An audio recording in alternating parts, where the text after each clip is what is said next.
30 minutos, 7h30 em ponto, na 730.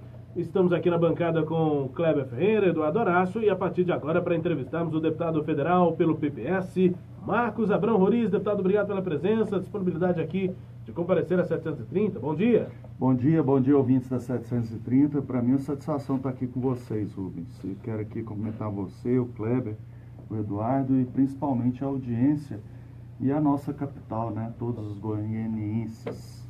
Deputado, nós fomos analisando aqui voto a voto dos goianos na semana passada, a votação da quarta-feira sobre a denúncia contra o presidente Michel Temer. Aí a gente relatou, né, aquela conversa que nós tivemos naquele dia do lançamento do Goiás na Frente Habitação, né, lá na região noroeste de Goiânia. Conversei com o senhor numa entrevista, o senhor dizia que estava indeciso, né? Considerava aquela questão da estabilidade econômica, estabilidade do país e que uma troca de presidente não seria interessante para o país agora. Lá no plenário, o senhor não fez um discurso, como outros deputados fizeram, mas definiu o voto, disse não ao relatório, ou seja, contra o presidente Michel Temer e a favor da investigação, que aquela denúncia da Procuradoria fosse ao STF. Houve uma mudança de raciocínio, deputado, porque pelos argumentos que o senhor usava antes, não seria interessante trocar, ou pelo menos tirar o presidente naquele momento. E aí no plenário o senhor votou não. Olha, a questão central, Rubens, sobre o meu voto é, primeiro, pela minha consciência. Eu não poderia votar de forma diferente, tendo em vista o que a sociedade hoje espera de uma pessoa que tenha um mandato. Eu votei em nome da transparência, em nome de um país melhor e, principalmente, isso precisa ficar muito claro, que nós votamos autorizando uma investigação. Nós não estamos ali acusando ninguém, colocando a pecha de desonesto em alguém. O que nós fizemos ou condenando alguém, nós fizemos foi autorizar para que o processo de transparência no país seja uma questão definitiva. É isso que é o ponto central. E por que o senhor decidiu só em cima da hora? Olha, não é que eu decidi em cima da hora, entendeu, Eduardo? Eu já tinha decidido meu voto há muito tempo, porém... Mas as entrevistas do senhor davam a entender que o voto seria na outra direção. Mas a questão central do meu voto foi justamente em função disso.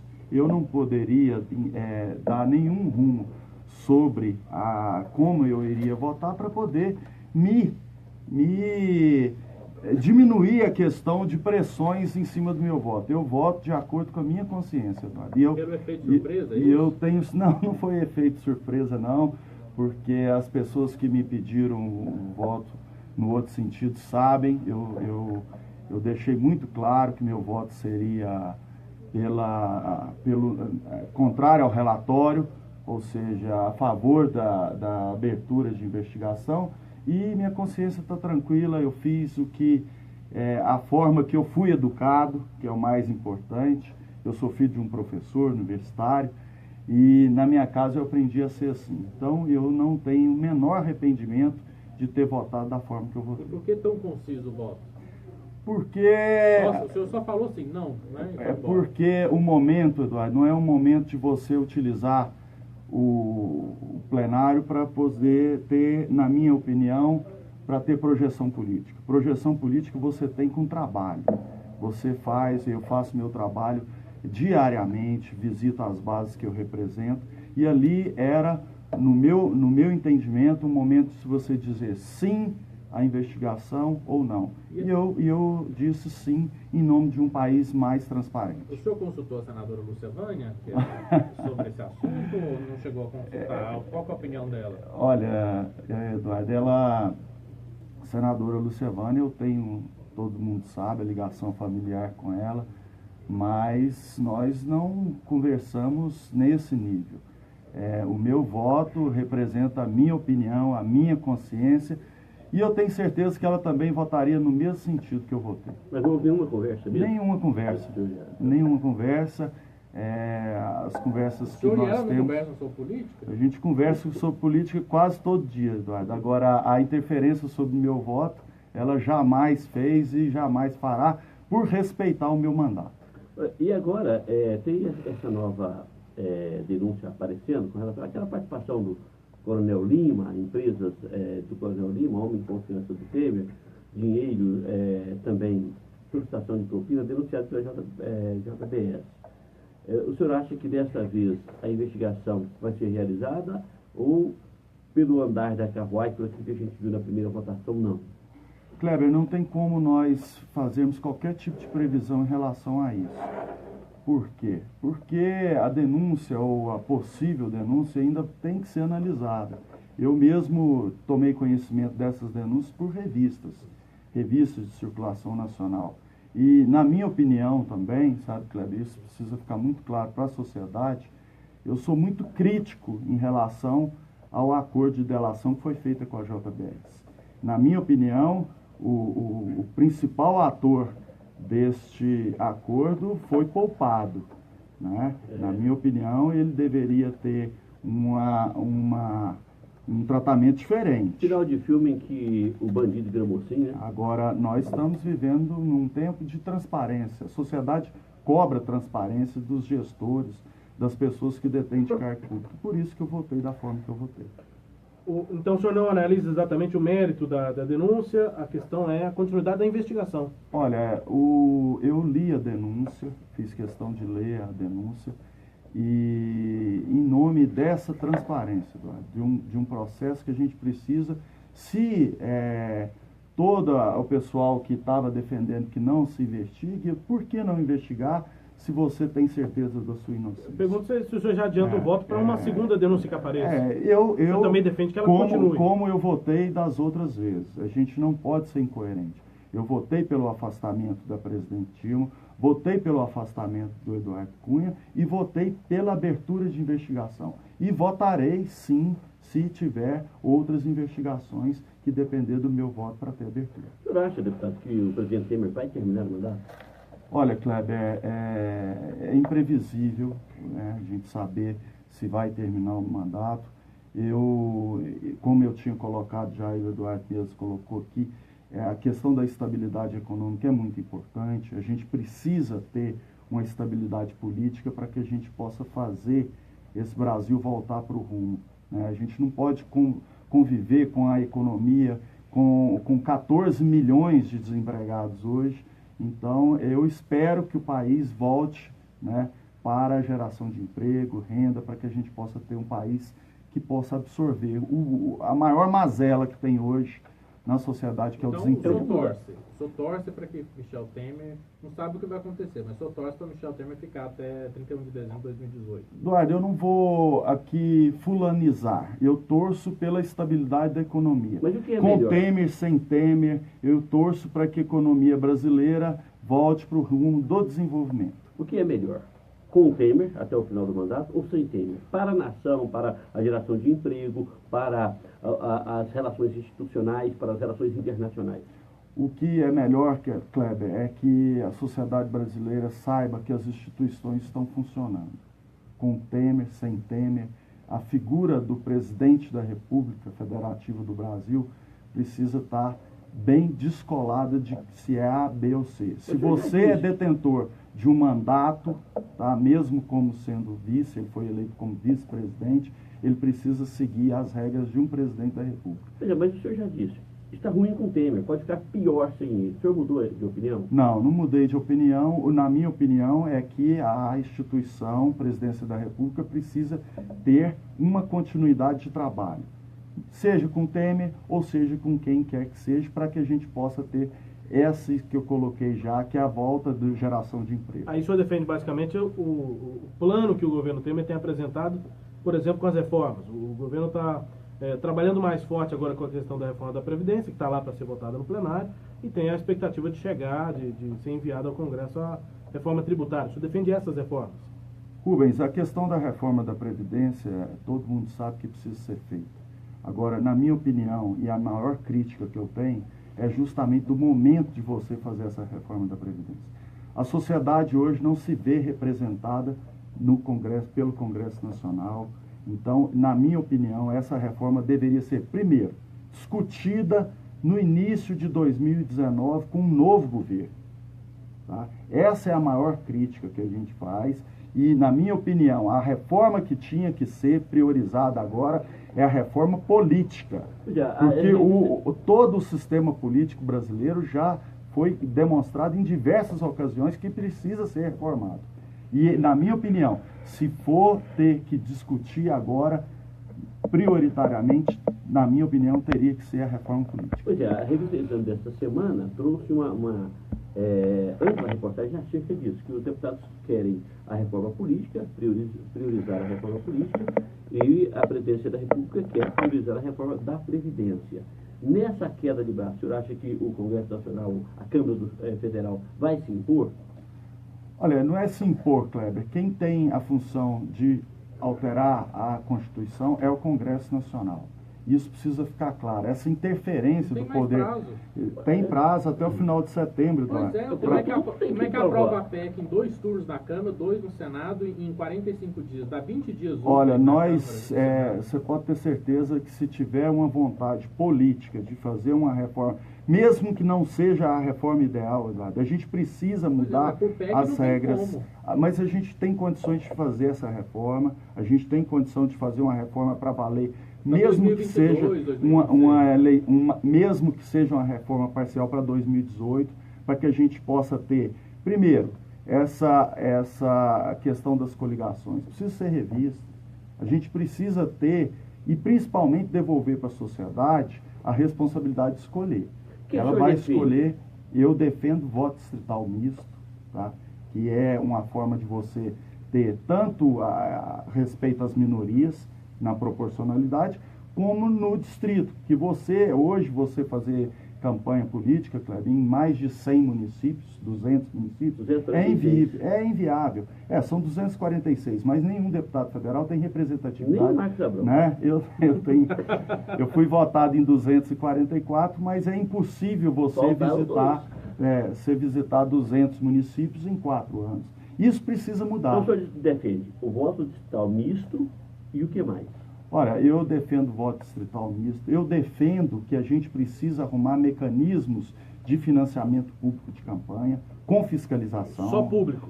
Só público, para não ter interferência, tá? Não ter interferência do poder privado nas eleições. O senhor gosta dessa proposta aí de 6 bilhões, um fundo de 6 bilhões? Olha, não, eu não defendo, eu defendo que a gente precisa de financiamento público. Então, mas essa questão de criação de um fundo público... Sim. Agora, com valores não. A gente precisa discutir isso. É muito simplista você falar que precisa de 6 bi para uma eleição. Não, o que a gente precisa é baixar o custo dessas eleições.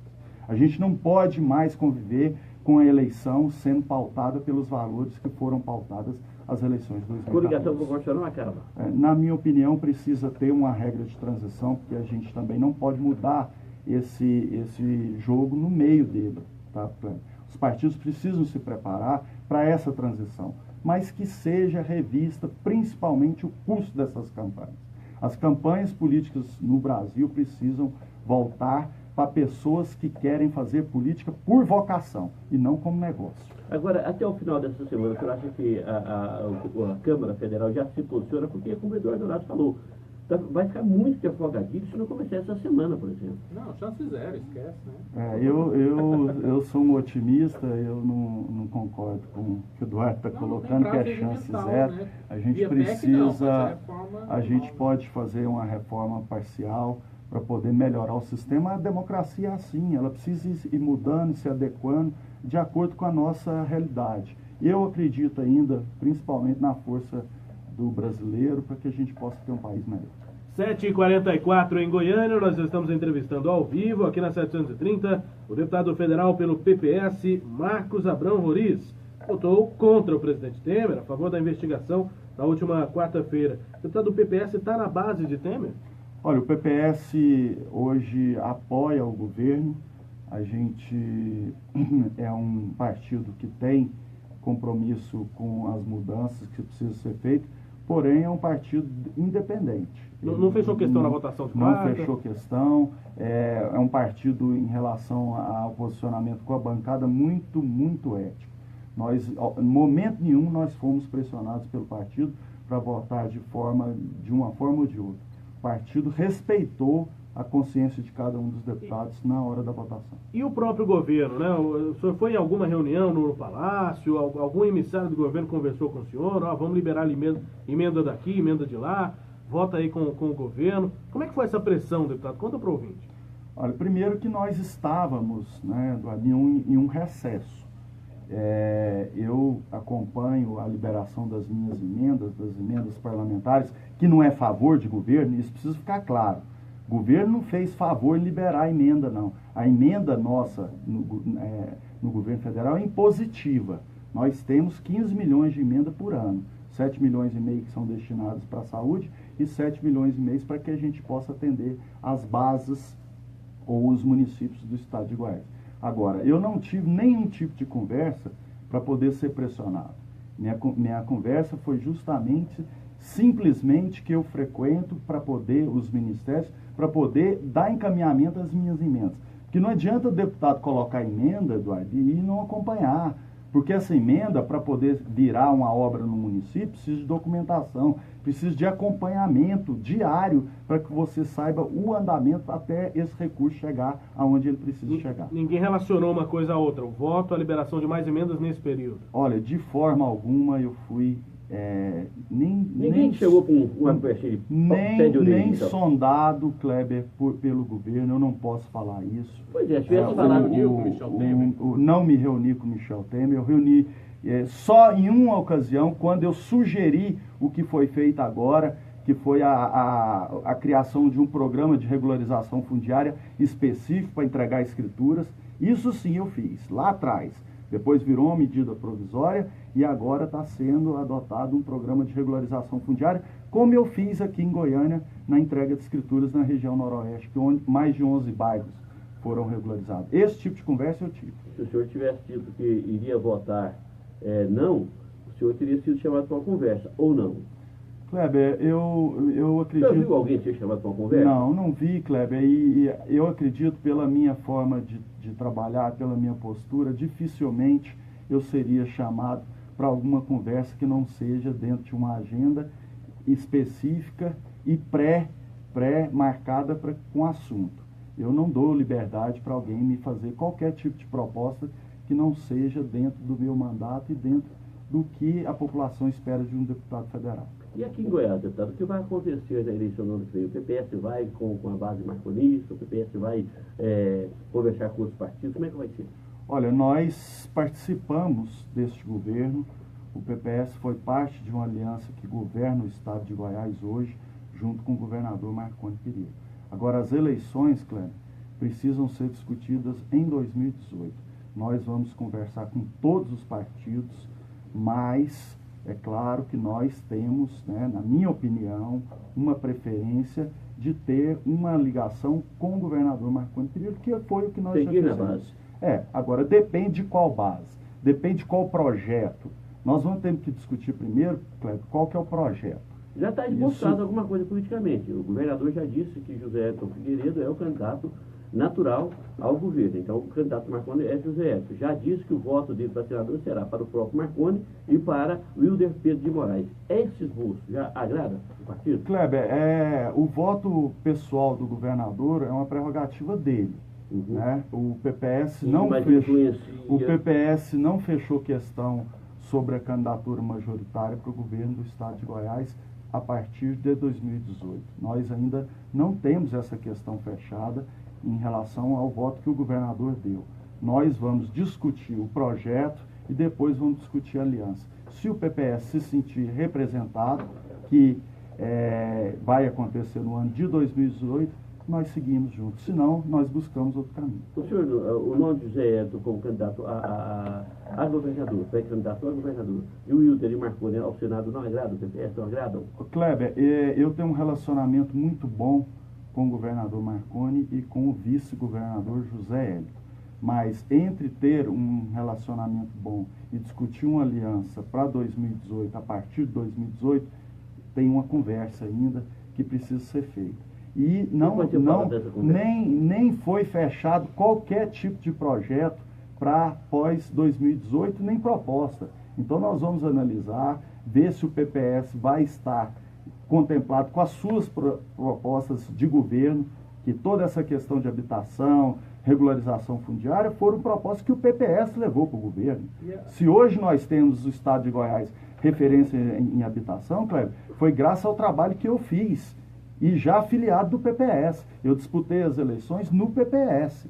Fui eleito deputado federal no PPS. Eu não fico pulando de galho em galho, não. Agora, isso vai ser discutido em 2018. O senhor acha que a GEAB está anda desprestigiada? Não, eu não acho, Eduardo. A GEAB precisa ser tratada de forma técnica e, como eu já coloquei em algumas entrevistas, a GEAB é um órgão técnico. Nós estamos falando de um órgão que hoje faz um trabalho de excelência no estado de Goiás a nível de Brasil. Agora mesmo eles vão receber um prêmio, tá, por inovação em construção, por reutilizar energia solar para poder baratear a conta de energia elétrica. Então isso sim é vanguarda de trabalho e é o que eu defendo, que dê liberdade para os técnicos trabalharem, porque é o que a população espera da gente. E a nomeação do João Gomes para secretário extraordinário de habitação, como que o senhor viu isso? O senhor chegou a ser consultado? O senhor que é da área de habitação? Eduardo, a nomeação de um secretário extraordinário não tem qualquer tipo de ligação com o mandato de deputado federal. Secretaria extraordinária não tem qualquer tipo de jurisdição sobre uma jurisdicionada que é uma sociedade de economia mista, que é o caso, político, o caso da GEAB. A GEAB hoje é jurisdicionada a CECIMA, cujo secretário é o Vilmar Rocha, que eu tenho um excelente relacionamento. Agora, essa questão de nomeação de secretário extraordinário é prerrogativa do governador do estado de Goiás. Mas esse secretário extraordinário que está liderando essa pauta aí das 30 mil casas que vão ser entregues, e não a GEAB. O senhor não vê nisso um esvaziamento da GEAB? Olha, eu não vi em momento nenhum, nenhum tipo de reunião sendo liderada por secretaria extraordinária. Não vi, Eduardo. O que eu vi foi reuniões que eu tenho participado desse programa Goiás na Frente Habitação, aonde o carro-chefe da execução da política habitacional do estado de Goiás é a GEAB, que é uma sociedade economista que tem know-how para fazer isso.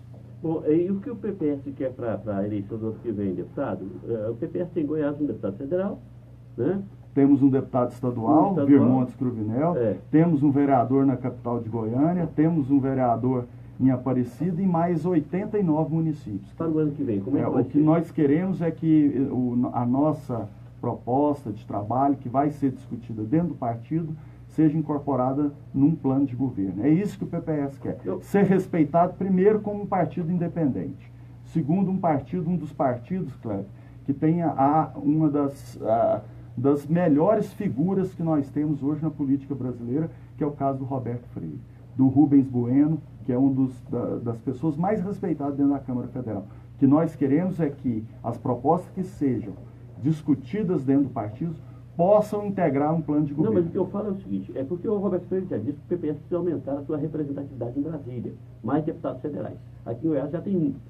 Para o ano que vem, há um planejamento, nós estamos trabalhando para fazer tantos estaduais, tantos federais. Como é que é? Como é que está esse planejamento? Kleber, nós, a direção aqui do partido, eu tenho viajado toda semana, todo final de semana, para poder crescer o partido. Nós queremos ter, no mínimo, 2 deputados estaduais ou 3, e ter, no mínimo, 2 deputados federais. E eu já fiz esse convite para outras pessoas disputarem o mandato de deputado federal, que não tem qualquer tipo de interferência em relação à minha votação. Eu fui votado em 244 municípios e o PPS tem condições perfeitamente de ter outro candidato a deputado federal. Mas a aliança com o PSB está mantida? O que se defende aí para essa união, que tem também o PSC, né? Olha, nós tivemos agora nas eleições municipais uma aliança prioritária com o PSB, em diversos municípios. Aonde o PPS estava melhor, ele foi apoiado pelo PSB. E aonde o PSB estava melhor colocado, foi feita uma aliança com o PSB na cabeça de chapa. E isso nós vamos manter para 2018, como uma forma de fortalecer os 2 partidos, em poder ter um peso maior, tá, na definição do novo plano de governo, aonde quer que nós estejamos. E na base, o que o senhor defende é a senadora Lúcia Vana em uma das vagas ao Senado? Eu defendo em função de um trabalho de um trabalho de mais de 30 anos que ela vem realizando no estado de Goiás. E defendo também, Eduardo, por gratidão. Quem me trouxe para a vida pública foi a senadora Lucevânia. Todo mundo no estado de Goiás, as pessoas sabem, né? Tem mais de 40 anos de serviço prestado. Qualquer município do estado de Goiás que você chega tem um trabalho da senadora Lucevânia. E, na minha opinião, é isso. A população precisa ter, numa chapa majoritária, quem tem representatividade. E eu tenho certeza que ela tem. E pode ser com Caiado, pode ser com Daniel Vilela, Maguito, não precisa ser necessariamente com José Hélio. Olha, nós não discutimos nomes ainda, isso é prematuro. Eu sempre defendi, vocês podem observar em outras entrevistas, eu nunca falei de eleição e sempre coloquei que eleição estadual precisa ser discutida em 2018. Deputado Marcos Abrão Roriz, ao vivo conosco aqui na 730 em Goiânia, 7h55. Não, Diga, Kleber. eu entendi, para fechar, deputado, o PPS tem hoje diretórios em quantos municípios dos 246? Kleber, nós estamos em 201 municípios. Vai atingir os 246? Não sei, porque o PPS, nós não estamos preocupados, Kleber, com quantidades de diretórios. Nós queremos pessoas que representem bem a sociedade, que queiram discutir política, apesar do momento difícil que nós temos hoje. Você mesmo, como cidadão, está convidado a participar do PPS. Nós queremos pessoas da sociedade, Cléber, para poder discutir política. Não adianta ficar só criticando política, não é o seu caso. Não estou falando do seu caso, não. Mas a gente precisa chamar as pessoas que queiram participar e, principalmente, construir uma classe política melhor. E aqui eu deixo o convite para as pessoas que queiram. Deixar que eu vou também para o Eduardo, para o Rubens, todos vocês que queiram discutir política. O PPS é um partido aberto. Kleber fica negando, mas vai ter um dia que ele vai ser candidato. Não, só se vocês três filiarem comigo juntos, né? Vocês dois, né? Você e o Eduardo, da minha base são vocês dois. Ô, deputado, tem ouvinte aqui, o professor Djalma perguntando, explica aí para os leigos o que é distrital misto, né? Só para eu vou tentar falar rapidamente. O distrital, né? O distritão é quando acaba quociente eleitoral, não é mais eleição proporcional, vira eleição majoritária em distritos, né? Em regiões. Isso é o distrital. Não, esse é o distrital. E aí tem o distrital misto. Quando continua o distrito, tem um mas distritão é o mais votado. Vamos resumir. Vira majoritário. Distritão é majoritário. Não interessa a proporcionalidade, distritão vão eleitos os 17 mais votados. Estou falando aqui para deputado federal. Certo. Distrital puro. Cada distrito vai eleger os seus representantes. Divide o estado em 17 distritos. Entendi. Cada distrito elegeria um deputado federal. Na base teórica, sim, tá? Que poderia ser um por distrito, tudo bem. Agora, o distrital misto. O que é o distrital misto? Nós pegaríamos, tá? Isso teoricamente, nós pegaríamos um na proporcionalidade, que é o caso que acontece hoje, e um de cada um dos distritos. Dos 17 federais, 8 ou 9 seria como é hoje, proporcional, e a outra metade seria... Por distrito, exatamente isso. O misto é isso, aí uma parte seria majoritária, outra parte proporcional. E é preciso deixar claro que o Estado seria dividido em distritos, para o ouvinte entender direitinho, né? Seria como se fosse subestados. Né? Subestados, isso. E o ouvinte votaria, o eleitor votaria em um candidato para a eleição do distrito e um outro candidato a deputado federal para... Os 17 distritos com mais ou menos a mesma população, cada um deles. O que a gente precisa fazer hoje é um modelo, pelo menos, de transição, até que nós tenhamos tempo para fazer uma reforma política discutida com a sociedade. O que não dá mais é para você ter deputado federal, estadual, ou senador, ou governador, que não se seja, que a sociedade não os veja como representante. É isso que é uma tentativa, e na minha opinião a melhor tentativa é fazendo o voto distrital misto. Para esse formato acaba a coligação proporcional? Olha, isso precisa ser discutido, porque justamente isso que eu estava colocando aqui. Na transição talvez não.